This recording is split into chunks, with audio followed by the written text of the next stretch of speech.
Fundamental number 6 is be a fanatic about response time. Respond to questions and concerns quickly, whether it's in person, on the phone, or by email. This includes simply acknowledging that we got the question and that we're on it, as well as keeping those involved continuously updated on the status of any outstanding issues. This fundamental is a huge pet peeve of mine. When someone calls me or sends me an email, I truly am a fanatic about getting back to them fast, sometimes within an hour and virtually always within a few hours. It's my way of saying that your question or issue is important, and maybe even more strongly, it's a way of saying you are important. We have an old SLA of returning phone calls and emails within 24 hours, and I suspect many of you think that that's being responsive. Candidly, I think it stinks. If I leave a voicemail before lunch and someone responds back the following day around noon, their answer might be incomplete and we miss each other, we start the process of 24-hour cycle all over again. It's completely inefficient. Plus, it's the complete opposite of making someone feel important.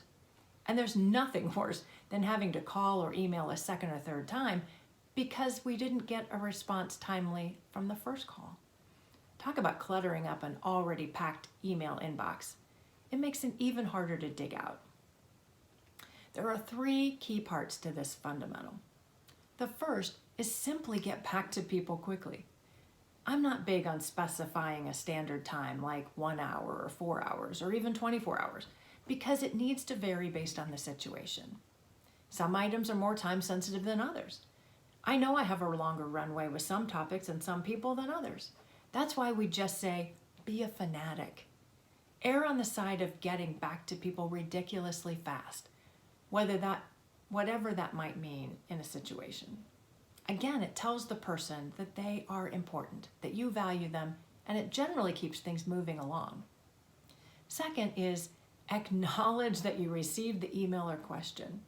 If I can't give a complete answer immediately, I'll at least let the person know I've got the question, I'm on it, I own it, and when I'll be getting back to them. I had a voicemail from a client at 4 o'clock one afternoon last week, and I was in meetings until about 6. Even after hours, I at least left a return voicemail and email and acknowledged that I had received their message and would connect again the following morning. Most of the time, people just want to know that you're on it and that it didn't fall into a black hole somewhere. Keeping people updated on status is the third key component. This one is so big. Once again, people just want to know that you are on top of their issue, even if it hasn't been resolved yet. Most of us are fine if we just know where things stand. It's the lack of information that drives people crazy and frustrates us. Think about how you feel when you ask a question to another department and have no information about what's going on or what to expect. Information is vital. Here's the amazing thing about this fundamental. Most people are really bad at this. It's amazingly easy to stand out. Simply returning people's phone calls and emails timely separates you from most of the other pack.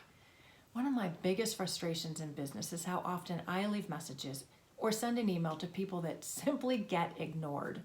And I'm not talking about random solicitors. It truly is astounding to me.